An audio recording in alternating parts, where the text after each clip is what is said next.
Well, well, well, did Zende finally grow a backbone?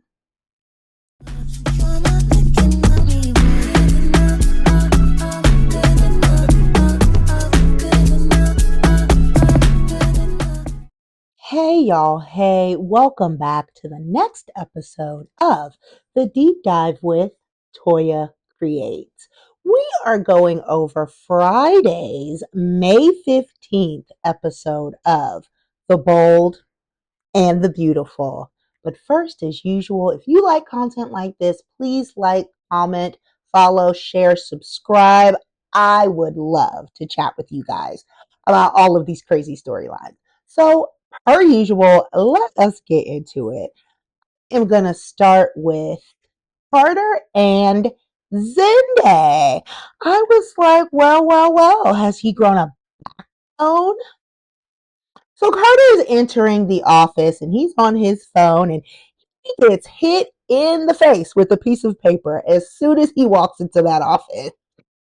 And Carter's just like, what is going on? So then Zende, Mr. Team Forrester, starts opening up about how he really feels about what is going on at Forrester Creations.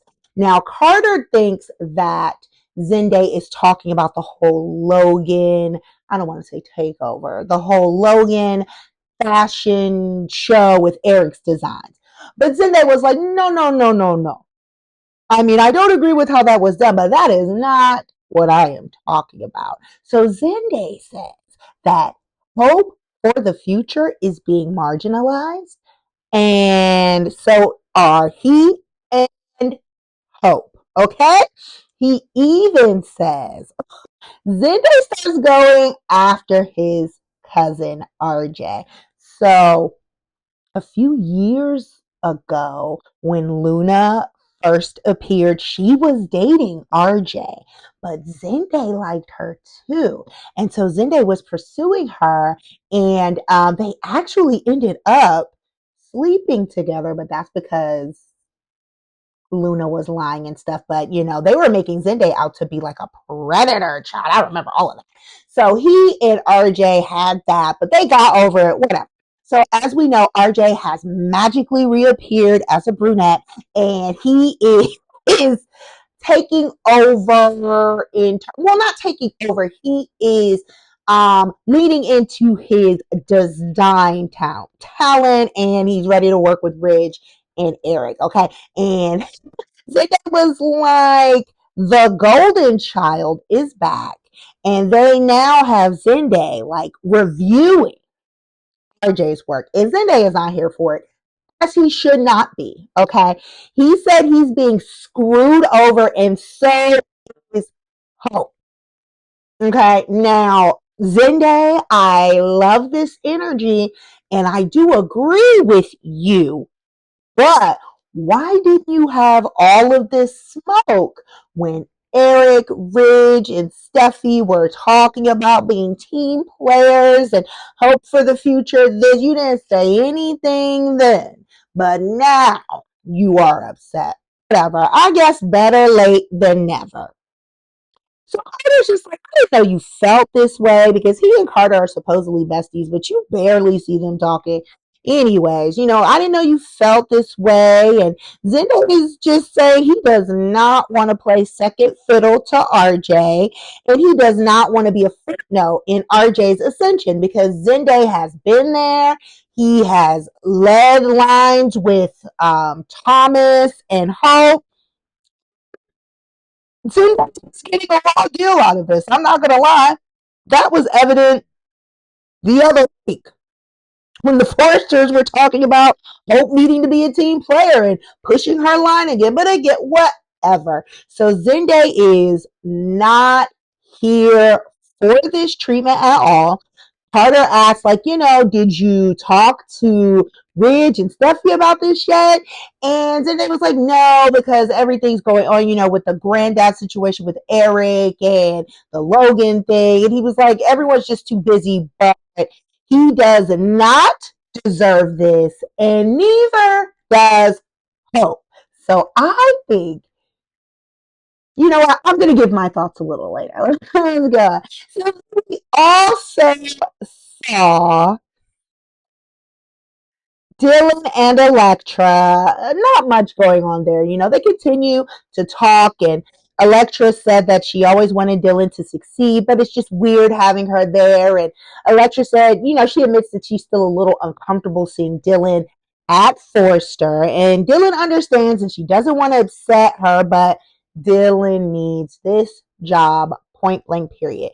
And Electra understands that, and she says she doesn't want to stand in Dylan's way, and she's very happy that she's been able to improve her situation. So that is good. Now, here is where Electra lost me.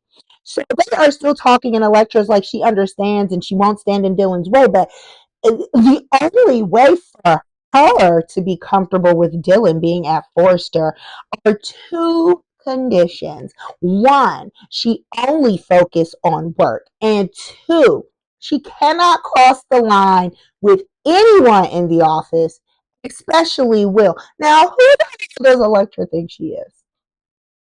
Because at this point, you're not even with Will yourself, Electra. You are making the choice to entertain RJ while claiming you still have feelings for Will, but your actions show me those feelings aren't as strong as you are making it out to be. So this girl has the audacity to tell somebody else or to give somebody else some, what do you call it? So, oh my God, what do you call it? Whatever. She has the gall to tell somebody else how they need to conduct themselves. No, I'm not. No. But whatever. Dylan was happy because Dylan is just very pressed to still be friends with Electra. I mean, fine, I get it, I guess. So Dylan said she can accept those conditions, and, you know, so then Electra's like, we'll be fine here at Forster. And they hug and they're happy about kindling this friendship.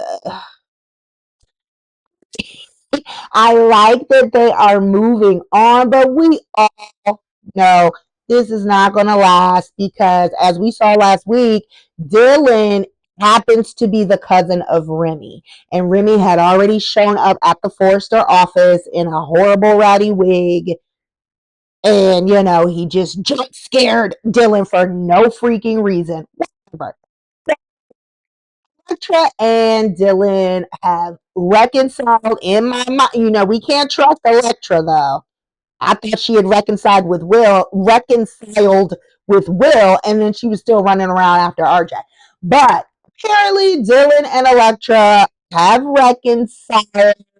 You know, and Electra also expressed that she never wanted Dylan to think that she didn't care about her and her situation because she knew it was really hard on her and she was scared for her.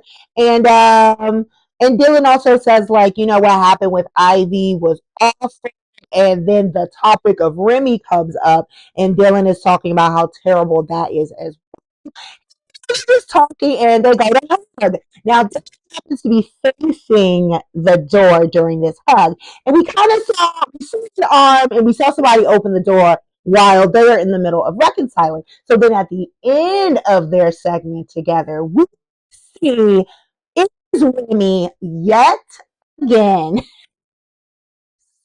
in the Forrester office. This time he has on no disguise, no nothing, just a baseball cap. And I am where is Charlie and where is the security? Because it's a free for all. But whatever. So Dylan is horrified to see Remy standing there. And of course, Electra has not seen him. And that is how their segment ends. So more on that to come.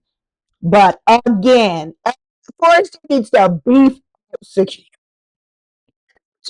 after them to be this lackadaisical when it comes to security. Moving on. So we also saw Hope and Liam continuing to discuss Brooke's, you know, possibility of becoming the co-CEO, and Liam still begging Hope to come on over to Logan. So they're talking about Brooke's decades of work and how it's ridiculous how Steffi holds Brooke's and Hope's fates in her hands, and they both deserve better. And Hope basically tells Liam once and for all, like, decision, I'm not leaving Forrester because, she has basically started a line there. The bulk of her experience has been there. She too grew up in the halls of Forrester, just like Steffi. And Hope feels she has some claim to it. And she wants to just see it through, I guess, and exhaust any and all obstacles that would force her to have to leave Forrester. So Liam finally, he accepts that because, Hope is just like really banking on Brooke becoming the co CEO because she knows that things will be a little easier on her. And she feels like her line will no longer be buried. And she literally said her future at Forrester depends on Brooke securing this co-CEO role. So Liam still wants Hope to leave Forrester, as I said, and he also randomly suggested, why don't you see, Zendaya wants to come too. So, I feel like with the Carter Zendaya storyline and Liam just happening to say that, I feel like we are foreshadowing Zendaya possibly jumping ship as well.